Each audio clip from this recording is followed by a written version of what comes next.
let me just start off by saying I just filmed about 20 minutes worth of footage with this Nikon D5600. Just got it probably a month or two ago. Haven't done much filming with it. In the first 10 minutes of the 20, I was out of focus.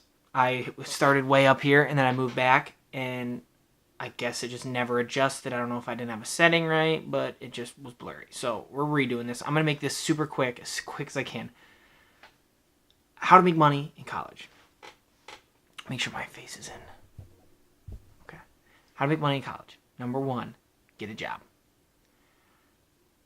If you get a job towards your field that you're studying, it will pay more. But just any job works. Like, people, there's not going to be some special website that you're going to make a bunch of money on. There's not going to be some pyramid scheme. Unless you, get in on a pyramid scheme super early, you're usually not going to make money. So just stay away from those. Get a regular job. Number 2, BioLife. BioLife is something I've been using for years. I've been going since I was 18. I'm now almost 21. So $70 a week. You get $20 the first time, $50 the second in my location. They run specials. And I think this month, typically you can get up to $280 with regular donations. And then with the specials, this month I think I'm going to be at $350, right around there. Maybe $385.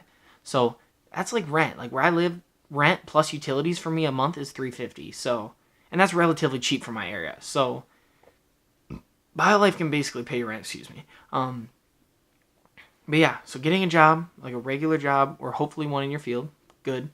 BioLife, easy side money. It's foolproof. There's no jumping through hoops. You go in, first time takes you 2.5 hours.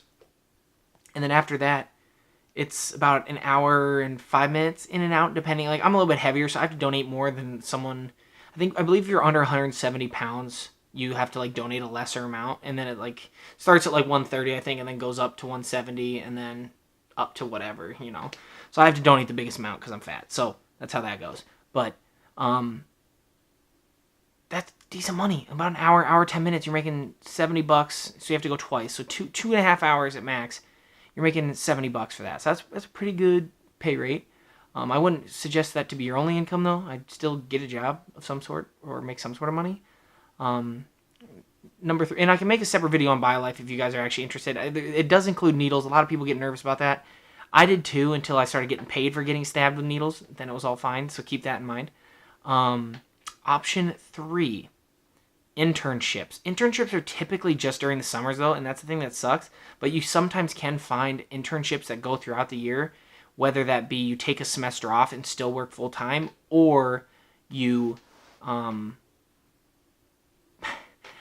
limited hours, basically. You'd work 20 hours a week or something, with school. You'd have them coexist with each other. And internships are great. You're typically going to make more in an internship because they're more serious, but you do have to have experience typically to get into an internship. And that'll lead me right into option 4, which is on-campus jobs. Look for campus jobs. I'm pretty sure most schools in the United States have campus job boards. And whether that be working at a dining center, or you can be an office assistant in one of the buildings, or I was a field technician. Basically, I ran around campus and worked on printers, filled them, just basic maintenance, and to keep the computer labs up and running throughout my campus. And I believe that's the only reason, after my freshman year of college, I was able to get an internship that first summer. And I think the only reason was because I had that experience already. And they liked how I was and how I presented myself. But I had that experience as well. I was a young mind. They're pulling me in, a little 18-year-old about to be sophomore in college. Typically doesn't happen. I knew one other kid in roughly the same field as me that got an internship after his freshman year. It's not that common in my area. So getting experience early. I built gaming computers. I did all that, which helped in my interview. I talked a lot on that. But they did care more about my actual institutionalized work experience, which would be working for the university. So those are huge, and there's tons of IT positions. And I'm working IT, so I'm going to talk about that a lot. But there's tons of office assistant and stuff like that if you're in business management, that kind of thing. So look around, find your options. But they don't pay very well. I will say that. I was making $7.25 an hour. I was making minimum wage, Iowa minimum wage. So that did suck. But as a freshman, it was just easy money. I'd go in for a couple hours. I'd do my homework when I wasn't busy, that kind of thing. And they encourage that since it's a campus. They want you to do your homework if you're just sitting. So keep those in mind. Fifth option is selling stuff. Flipping. I flip computers. Like I said, I work in IT. I love computers. I sadly buy probably more parts than I should.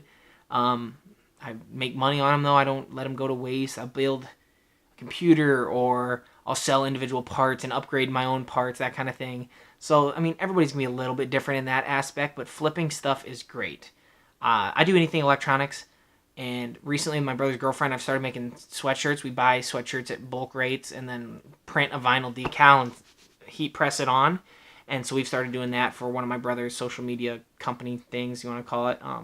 We're not sure where we really want to take that, but we've been able, in like a 2-day period, I sold like 12 sweatshirts, and that's just to like friends. I haven't even opened it up to the actual like followers of the account, which we have a combined a couple thousand right now.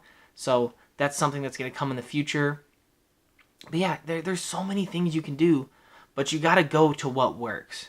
And I get it, you want to chase your dreams, you want to start this or that, that's cool. But make sure you have some sort of income. I see too many kids going too far in debt because of college, and they spend 20, 30 years digging themselves out. Debt is not something to take lightly. I do not suggest ever, I don't even suggest taking student loans almost.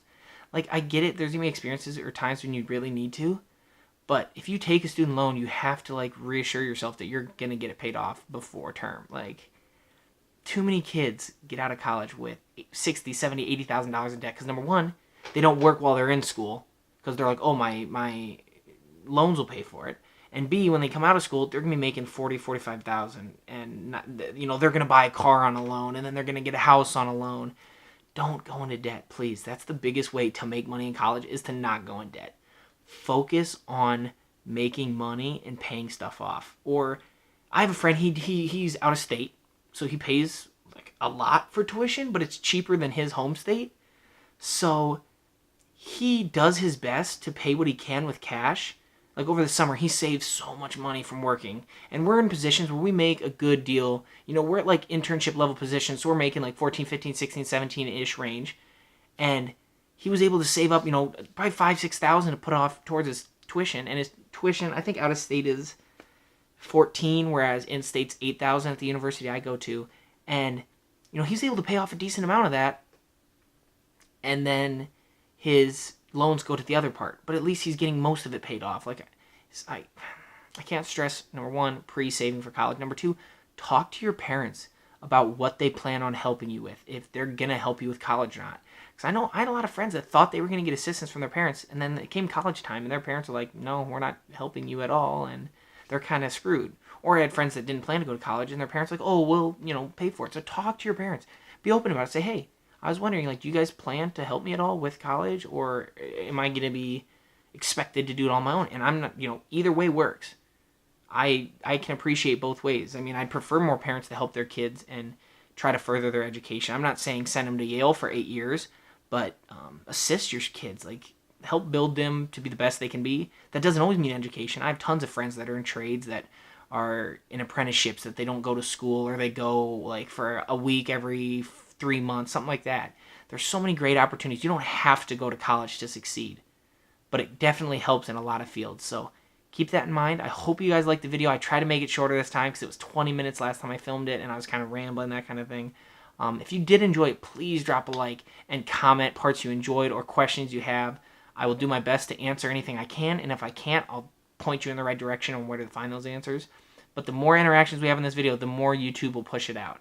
So if you want to see me grow, then that's how you got to do it. I'm going to leave it there. Thank you guys so much, and I hope you save money.